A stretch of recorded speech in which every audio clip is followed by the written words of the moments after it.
Good afternoon, pilots. Welcome to your fourth briefing. Let's get started. The Imperial II class Star Destroyer, also known as an Imp Star Deuce by some of our veteran pilots, is a Star Destroyer model designed and manufactured by Kuat Drive Yards. It is armed with 8 heavy turbo laser batteries located in large weapons emplacements along its upper hull.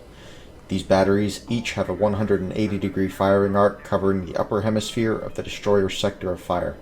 In addition to those 8 long-range batteries, the Imp Star Deuce is armed with numerous smaller point defense systems. These include 21 anti-starfighter turbolasers, 6 missile launchers, and 6 ion cannons placed strategically over the surface of the hull. For most pilots, engaging an ISD in a starfighter is suicide. Today we're going to learn how to kill it. The Imperial II class Star Destroyer has 4 subsystems that can be targeted directly with your starfighter's targeting computer. These systems are as follows. The left and right shield generator spheres, located above the ISD's bridge.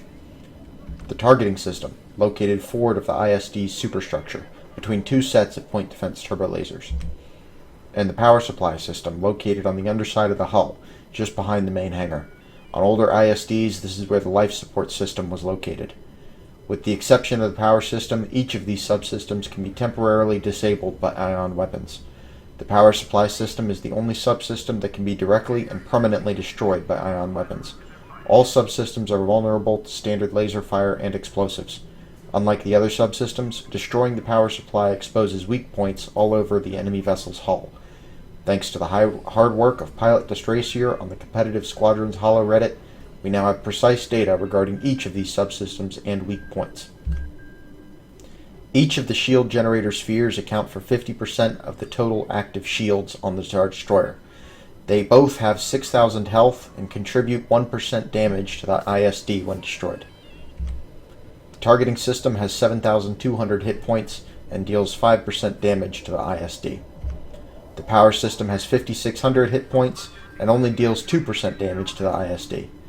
That said, destroying the power system as quickly as possible is the fastest way to cripple the enemy flagship. As soon as the power supply system is destroyed, 5 weak points are exposed along the surface of the hull. Each weak point only has 500 hit points, making them easy targets to hit, but all of them deal another 7% damage to the total health of the ISD. Destroying the power system and all 5 weak points grants you 37% damage done to the ISD. Although it will be difficult to hit each weak point in quick succession, exposing them means that attacking individual hull sections will also deal more damage, as you are likely to hit those exposed weak points during your attack runs.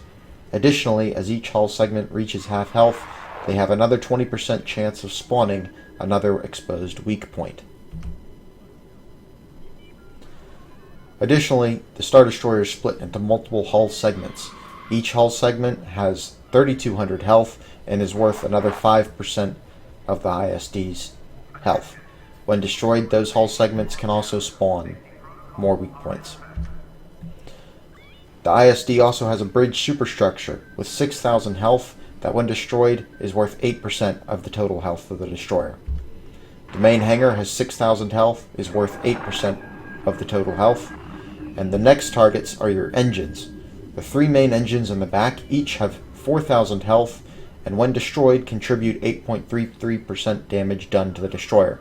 Total, destroying all 3 engines for 12,000 damage and 25% damage done to the destroyer.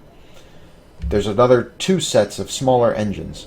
Each 2 engines counts as a single system, with a total system health of 4,000 hit points and 8% damage done to the destroyer.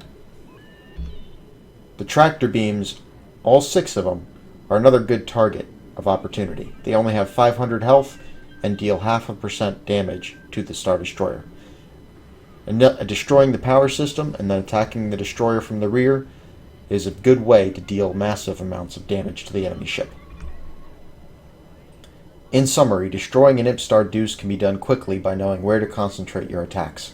Quick, focused runs with combined explosives and lasers should be enough to eliminate an enemy subsystem in each hit-and-run attack. Additionally, the fire support provided by your CR-90 should be enough to quickly cripple the enemy flagship. Attack the enemy shield generators to allow your wingmen to more easily damage the ISD.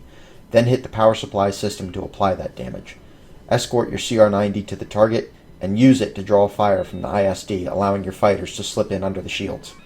Once the Imp Deuce's shields are down and the power has been destroyed, focus your fire on the exposed weak points along the hull. Remember to hit all of the engines to deal another 41% damage. Pair that with the power system, other hull segments, and weak points, and that ISD is another victory for the New Republic.